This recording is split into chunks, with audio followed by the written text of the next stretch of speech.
Notre Seigneur a prêché l'Évangile en Judée, en Galilée, mais notre Seigneur a appuyé sa prédication par son exemple, par sa sainteté. Là où il dit des pharisiens, faites ce qu'ils disent, mais ne faites pas ce qu'ils font, notre Seigneur, lui, nous donne l'exemple tout inverse.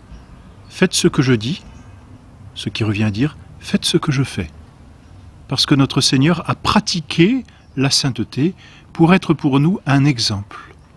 Non seulement sa doctrine est sainte, sa doctrine est parfaite, mais cette doctrine, il l'a appuyée par une vie absolument merveilleuse qui ne peut qu'attirer à lui. Et on sait combien notre Seigneur attirait à lui. Il était le plus beau des enfants des hommes, a prophétisé Isaïe. Donc notre Seigneur a prouvé sa doctrine, si l'on peut dire, ou manifesté sa doctrine par la sainteté de sa vie. Vous voyez, la sainteté du personnage vient comme confirmer la hauteur et la beauté de sa prédication. Donc les paroles de notre Seigneur Jésus-Christ correspondaient à sa vie. Il parlait vraiment, on peut le dire, de son propre fond. Il enseignait avec autorité, non seulement parce qu'il était le maître qui enseigne et qui sait, mais parce qu'il est le maître qui pratique, qui vit sa doctrine. Notre Seigneur est de ce point de vue le saint des saints. Et sa doctrine est absolument universelle, tout comme sa sainteté. Tout le monde peut imiter notre Seigneur Jésus-Christ dans sa sainteté. Sa sainteté, ça veut dire dans ses vertus, parce que c'est cela la sainteté. La sainteté, c'est la pratique des vertus. Et voilà comment on l'appelle aussi d'une façon peut-être plus simple et plus admirable, c'est l'imitation de Jésus-Christ. Notre Seigneur nous a montré d'une façon universelle la pratique des vertus. Quels que soient les hommes, quelles que soient les conditions des hommes, quel que soit le temps où vivent les hommes, quels que soient les lieux où vivent les hommes, tous, absolument tous, sans exception, peuvent imiter notre Seigneur Jésus-Christ dans sa sainteté, dans ses vertus. Alors quelles sont les vertus que notre Seigneur nous a montrées? Ce sont des vertus, tout d'abord, qui concernent Dieu, des vertus qui concernent le prochain, et des vertus qu'il a pratiquées, je dirais, pour lui-même. Notre Seigneur a fait et a enseigné. C'est ce que disent les Actes des Apôtres. Et puis ensuite, je vous ai donné l'exemple afin que, comme j'ai fait, vous fassiez vous aussi de même. Donc notre Seigneur nous invite à le suivre. Alors, quelle vertu notre Seigneur nous a-t-il montré vis-à-vis de Dieu? La principale vertu, c'est la vertu de religion. Cette vertu qui nous relie à Dieu. Et notre Seigneur le dit, il faut que je m'emploie aux affaires de mon Père. Ne savez-vous pas, dit-il à la Très Sainte Vierge et à Saint Joseph, ne savez-vous pas que je suis aux affaires de mon Père? Et l'on voit notre Seigneur se retirer pour prier. Et l'on voit notre Seigneur entrer dans le temple pour prier. Et l'on voit notre Seigneur parler avec amour de son Père. Voilà la vertu de religion en notre Seigneur. Certes, et nous l'avons déjà dit, notre Seigneur n'avait ni la foi ni l'espérance, mais il avait cette vertu de religion. À cette vertu de religion, à cette vertu de prière, c'est-à-dire de piété, par laquelle notre Seigneur s'adressait à Dieu, le Père, notre Seigneur a voulu joindre l'obéissance à Dieu, l'obéissance à la providence. Et c'est peut-être là aussi une vertu qui nous est toujours difficile de pratiquer. On le voit particulièrement au Jardin des Oliviers, « Père, que votre volonté soit faite et non la mienne », soumettant ainsi sa volonté humaine à la volonté de Dieu. Que votre volonté soit faite. Et ainsi notre Seigneur, comme le dit saint Paul, s'est humilié lui-même, se rendant obéissant jusqu'à la mort et la mort de la croix. L'exemple le plus parfait que l'on puisse trouver d'une obéissance, car il a obéi jusqu'à la mort. Non pas jusqu'à la mort dans le temps, mais il a obéi jusqu'à accepter le genre de mort qui lui était donné. Vertu d'obéissance. Et puis ensuite, vertu de pureté d'intention. Notre Seigneur ne cherche pas sa gloire, il cherche la gloire de son Père. Notre Seigneur n'agit pas pour lui, il agit toujours pour son Père. Ce sont les œuvres du Père qu'il fait. C'est toujours pour rendre gloire à Dieu. C'est encore une façon de vivre la vertu de religion. Mais aucun orgueil dans la vie de notre Seigneur Jésus-Christ, justement. Toujours cette pureté d'intention de tout rapporter à Dieu. Voilà les grandes vertus que notre Seigneur nous manifeste, nous donne en exemple par rapport à Dieu et que nous devons imiter. Et puis notre Seigneur a pratiqué les vertus par rapport au prochain. Non seulement, bien sûr, il nous en a donné l'exemple, on pense à la parabole du bon samaritain qui lui s'arrête voyant sur le bord du chemin un pauvre qui a été complètement dépouillé de ses biens et qui se trouve rejeté, malade, fatigué. Donc notre Seigneur nous en donne la parabole, la doctrine, mais il le fait aussi, il le montre par l'exemple. Notre Seigneur a été d'une bienveillance. Tout le monde a pu approcher de notre Seigneur. Il l'a dit, c'est sûr, « Venez à moi, vous tous qui souffrez, et je vous soulagerai. » Mais non seulement il l'a dit, et il l'a fait. Combien ont pu le voir, combien ont pu le toucher? Même les lépreux ont pu s'approcher de lui. On pense à cette femme aussi hémorroïde qui se disait « Si seulement je peux toucher le manteau, son manteau. » Et elle a été guérie. Notre Seigneur a été d'une grande bienveillance pour tous les gens, pour les grands, mais pour les humbles, pour les malades et pour les bien portants. Notre Seigneur a laissé tout le monde s'approcher de lui. Et à cette bienveillance, notre Seigneur a joint une compassion sans borne. Voyons, on voit par exemple notre Seigneur avec les filles de Jérusalem. L'Évangile dit bien que notre Seigneur est pris de compassion. Il leur dit « Ne pleurez pas sur moi, pleurez sur vous et sur vos péchés. »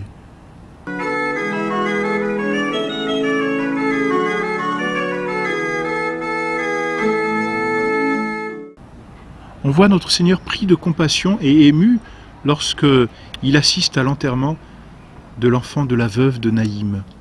Cette pauvre femme qui est déjà veuve et qui a un seul fils, un fils unique, elle part l'enterrer. Il est mort. Et notre Seigneur voit la douleur de cette femme et il est ému de compassion.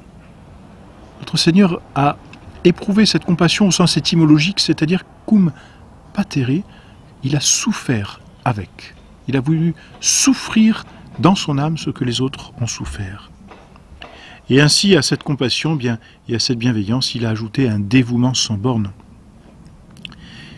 C'est saint Paul d'ailleurs qui le dit, « Il m'a aimé et s'est livré pour moi ». Mais on le voit par exemple à la Sainte Seine où notre Seigneur va laver les pieds de ses apôtres. Notre Seigneur se dévoue jusqu'au bout. Grande dévotion, grande générosité. Voilà donc l'exemple que notre Seigneur nous laisse de vertu pour le prochain, vis-à-vis du prochain. Et puis enfin, notre Seigneur nous montre l'exemple, je dirais, de vertus peut-être plus personnelles, qui ont toujours, ces vertus ont toujours un rayonnement autour de nous, mais elles nous concernent davantage. Par exemple, la vertu de prudence, ou la vertu de simplicité. Notre Seigneur dit, soyez simples comme des colombes, mais on le voit aussi, notre Seigneur, d'une grande simplicité. On voit souvent dans l'Évangile les pharisiens qui s'approchent de lui, qui essayent de le tenter, de le piéger, et de se dire, bon, allez, on lui tend un dernier piège, et il devrait y tomber. Et notre Seigneur, avec toujours cette plus grande simplicité, sort de ces pièges. Lui qui n'a jamais péché, justement, il connaît cette simplicité divine. Et oui, par exemple, devant la femme adultère, cette femme est prise en flagrant délit d'adultère. La loi le dit clairement, elle doit être lapidée. Bon, eh ben on va l'amener à notre Seigneur, puisque notre Seigneur est bienveillant, puisque notre Seigneur est compatissant. On apporte la femme adultère, de deux choses l'une. Ou notre Seigneur se renie, il n'est pas compatissant, mais il obéit à la loi, et il la lapide, mais dans ce cas, il se renie. Ou bien il renie la loi, parce qu'il est compatissant, et dans ce cas, sa doctrine perd tout son fondement, puisqu'il n'est pas venu abroger la loi. Alors on se dit, ça y est, notre Seigneur va bien se faire avoir, on lui apporte la femme adultère. Et notre Seigneur va répondre avec une simplicité désarmante. Tout d'abord, il est assis et, dit l'Écriture, il écrit dans le sable. Position simple, position du maître cependant. Et là, les pharisiens attendent et se disent, peut-être, ça y est, on l'a piégé. Et notre Seigneur lève la tête, les regarde tous et leur dit que celui qui est sans péché lui jette la première pierre. Voilà comment notre Seigneur tient le juste milieu entre la compassion et le respect de la loi. Il n'a renié ni sa miséricorde, ni sa loi. Et l'Écriture, ensuite, dit de façon sobre, mais tout de même de façon admirable, qu'ils se retirèrent tous les uns après les autres, en commençant par les plus âgés, qui certainement avaient plus de péchés. Et voilà comment, en toute simplicité, une seule parole, notre Seigneur a fermé la bouche de ces pharisiens. Et cette simplicité ou cette parole, c'est vraiment le fruit d'une sainteté intérieure. Qui me convaincra de péché, dit notre Seigneur. Donc n'allons pas voir simplement une suprématie intellectuelle. Certes, il y a cette suprématie intellectuelle chez notre Seigneur, c'est à propos, mais il y a derrière cette sainteté de vie. Notre Seigneur répond. C'est pareil pour l'impôt. Faut-il payer l'impôt à César? Et notre Seigneur les met dans l'embarras. Donnez-moi une pièce. Alors on lui donne une pièce et il dit, de qui est l'effigie? De César. Alors, rends à César ce qui appartient à César et à Dieu ce qui appartient à Dieu. Qu'est-ce qu'on peut dire après? Rien. Voyez la simplicité de notre Seigneur Jésus-Christ. Cette simplicité d'ailleurs qui va même éclater d'une façon toute merveilleuse au moment de sa passion. Notre Seigneur se tait. On l'accuse, mais que voulez-vous qu'il dise? Tout ce qu'on dit est faux. On ne trouve aucun témoin qui soit capable de s'accorder. Vous voyez, notre Seigneur n'a plus besoin de rien dire. C'est les gens qui sont en contradiction entre eux. Quand il répond au grand prêtre, n'est-ce pas? Un serviteur vient souffleter notre Seigneur Jésus-Christ. Et là, en toute simplicité, notre Seigneur le regarde et lui dit, « Si j'ai mal parlé, dis-moi ce que j'ai mal dit, mais si j'ai bien parlé, pourquoi me frappes-tu » On peut bien penser que le serviteur est parti la tête basse, se faire oublier.